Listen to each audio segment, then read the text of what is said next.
weekend, the latest Illumination film, Super Mario Bros. Drops in theaters, and as of right now, it's looking to have the biggest opening weekend of any Illumination film. So today I'm going to stop and rank all 13 Illumination films from the worst to the best.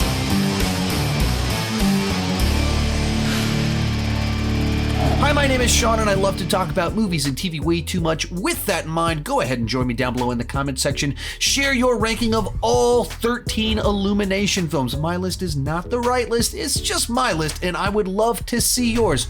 With that said, let's get started. Illumination comes so hard! In last place, Minions, a totally misguided project from the very beginning. The Minions are designed to be scene-stealing, cute side characters, not lead characters. Inherently, they are designed to not really grow or change, and they don't speak in a manner which us humans can fully understand. So putting them at the center of a story as the lead characters doesn't really work. So you get a film jam-packed with attempts at jokes, but no real story, no real character arc that you can latch onto. From there, it's kind of tone deaf from the very beginning because it has a death montage where the Minions are responsible for killing a bunch of people and creatures who many of which are innocent in the context of the scenes that they're in, which is just a really weird way to start off a story. They have plot ideas in here like Felon Con, which feels like something my buddies and I would like brainstorm if we were going to make fun of a premise for like Despicable Me 10, in which case you have a movie where there's just nothing that pulls it together as a movie. Individual bits, scenes, or sequences might be entertaining. Oh, hello, papagena. Tu le bella con la papaya. But it doesn't work as a whole. The Minions are designed to be spice characters. You sprinkle them on something else and it makes it better. But they're not designed to be consumed on their own.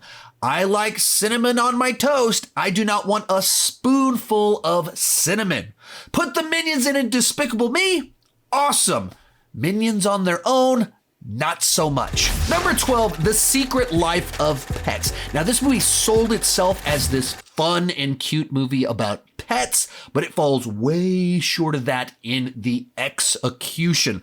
Now, certainly there are some cute pet moments in the film, and if you watch the trailers, it shows you a bunch of possum moments of animals at home doing funny things when their owners leave. But all of those moments are in the trailers. When you get to the rest of the film, you have a derivative plot that feels like a poor man's version of Toy Story, except with characters not as charming and likable as Woody and Buzz, combined with a bunch of mean-spirited and sometimes cruel plot points. I mean, something's just downright depressing. Like, there's a sequence in this movie where animals are discussing killing their owners, including possibly blending someone to death. And then at one point in time, it reveals the backstory of a character, and we learn that this dog's owner was an old man that he ran away from.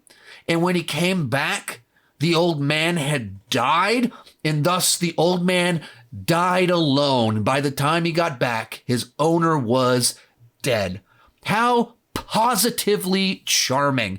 And so just a movie that wastes its premise with a bunch of just mean-spirited, nasty plot points. So I just don't really enjoy this one at all. But if you're a doggone fan of pets, this will be a tail-wagging good time. I literally ran my notes on this one through ChatGTP and asked it to add in some additional animal puns.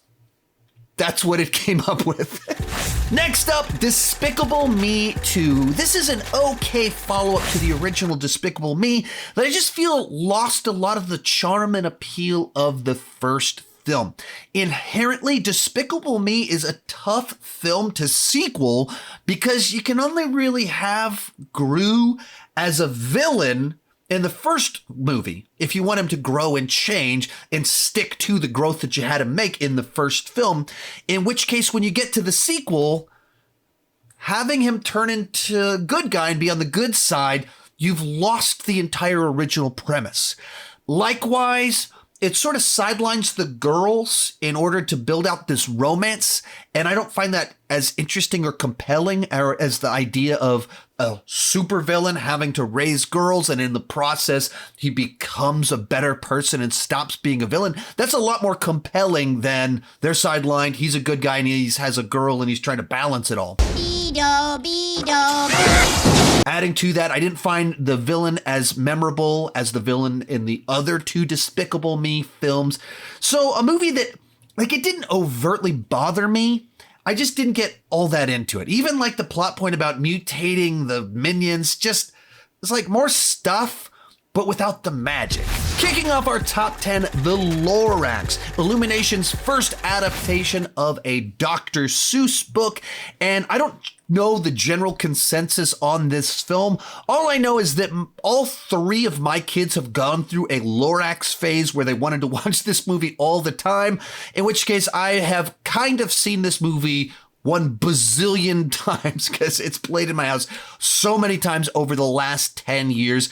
And I mean, some of the songs are kind of catchy. A couple of the jokes land pretty well. I'll go right up your nose. Whoa! You wouldn't hit a woman.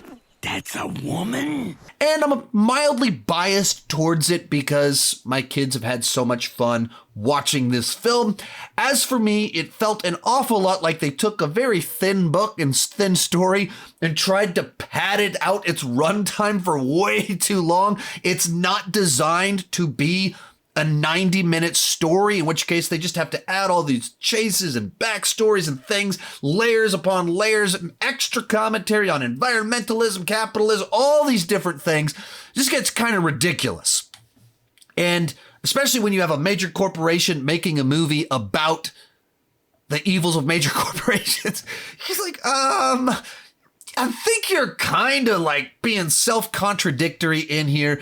So this is kind of one of those ones that's in that weird spot for me that probably the music itself elevated it up a spot or two for me, and maybe a little bit of nostalgia for my own kids' enjoyment of the film, but not one that I'm like sitting around like, hey, let's throw on the Lorax. Number 9, Sonic the Hedgehog.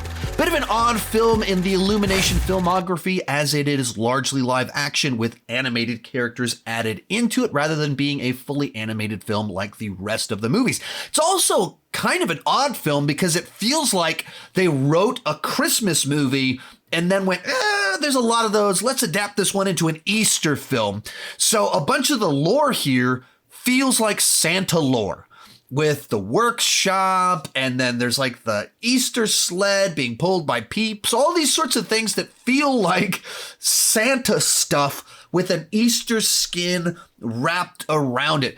It's charming enough, it's fun enough, it works well enough without ever being particularly memorable.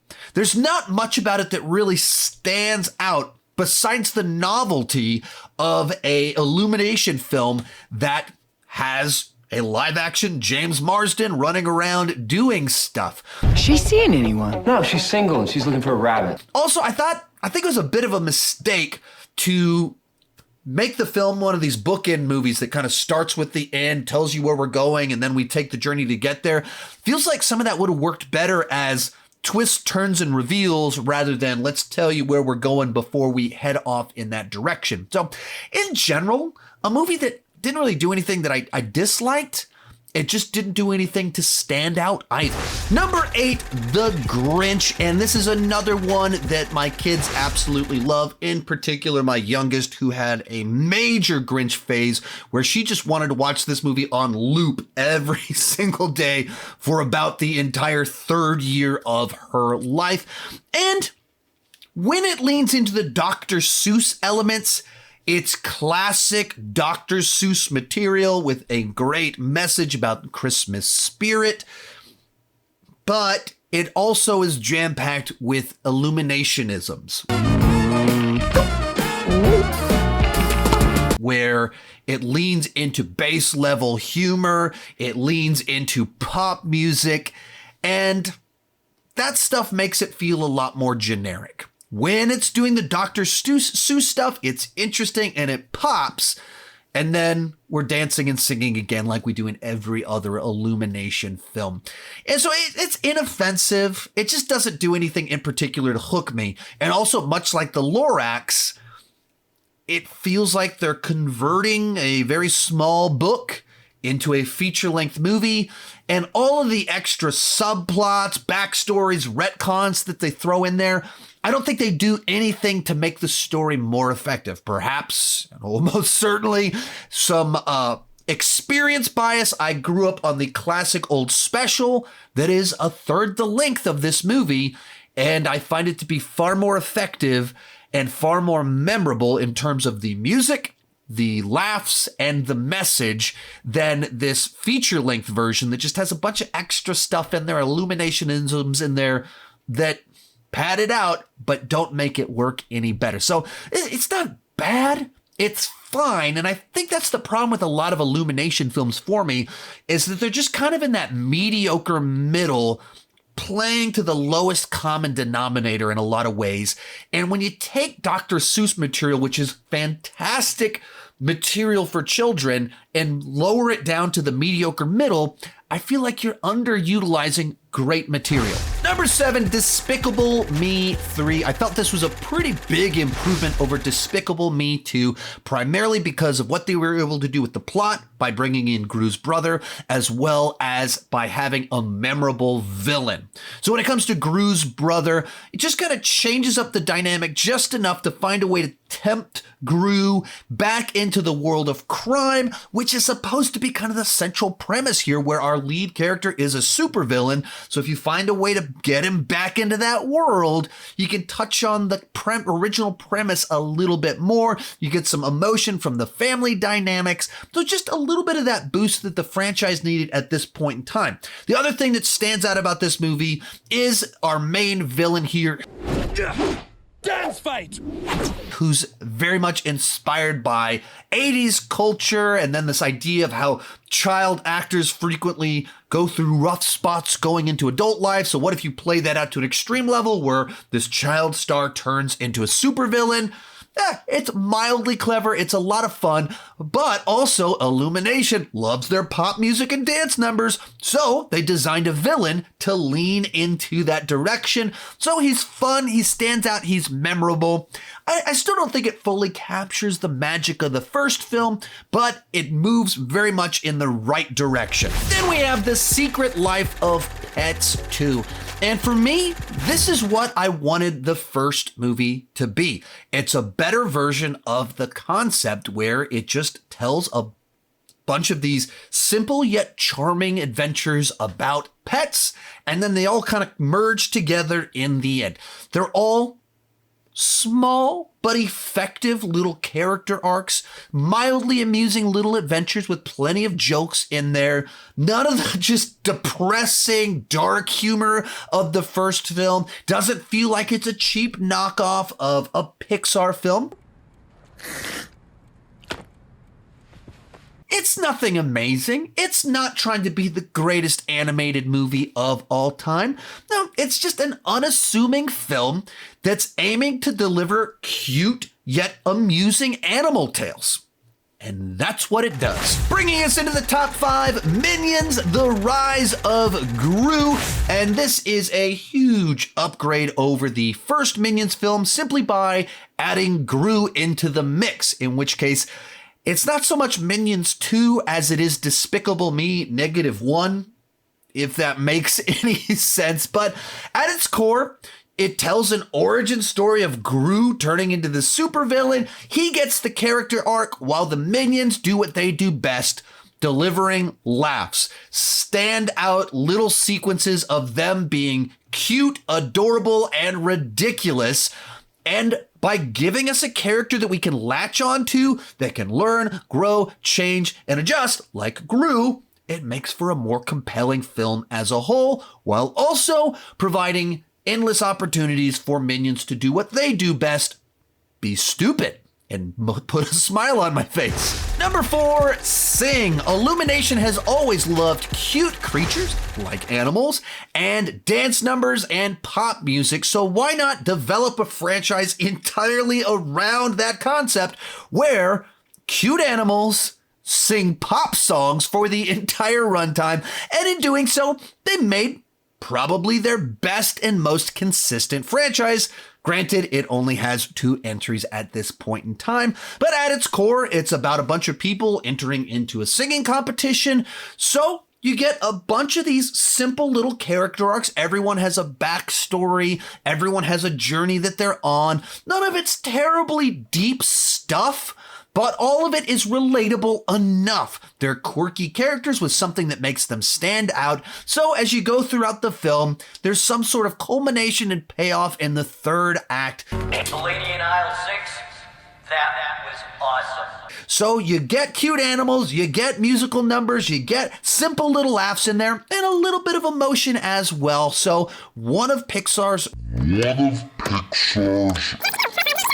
put it all together and you get one of Illumination's best. Real quick, before I give you my top 3, remember to join me down below in the comments section. Share your ranking of all 13 films, or as many of them as you've seen. My list isn't the right list. It's just my list, and I would love to see yours. Also, I've done a bunch of these rankings of other big animation franchises and studios. I've ranked all the DreamWorks films, all the Pixar films, all of the Disney films. That was a very big project, as well as a bunch of the smaller franchises out there. You can check all of that out in this playlist right up here when this video's over with. In 3rd place, the Super Mario Brothers movie. Now, this movie came out on the weekend, and the reviews from critics weren't very good.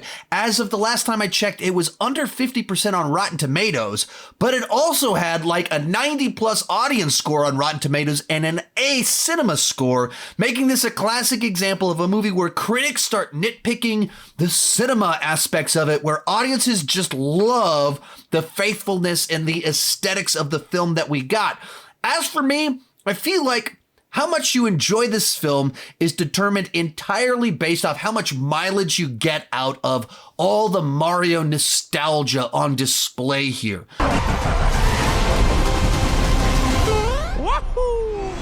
The look here is fantastic. The music cues pulled straight from all of these different video games. And so it's like a 90-minute movie of just diving into the world of Mario, and it is just jam-packed with references, characters, levels, locations, sound effects, music cues that just pull you back to your childhood. So whether you're a current child playing Nintendo on your Switch, or like me, you had a Nintendo Entertainment System back in the 80s, it just reminds you of being a kid again, and there's so much fun to be had here. All that said, I mean, the critics aren't being totally crazy. The script here, the plot here is pretty thin, and in fact, even the runtime, I feel like the movie could have been 10 minutes longer, and just let it breathe a little bit more. Let it spend a little bit more time and everything.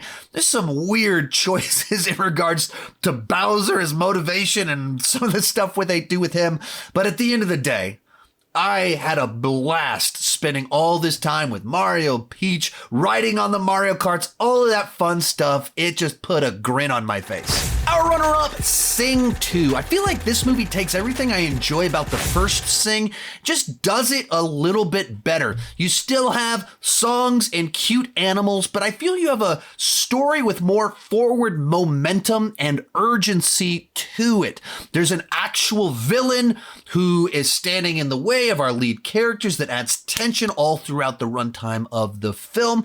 And then you add into this other element about the retired rock star that they're trying to recruit.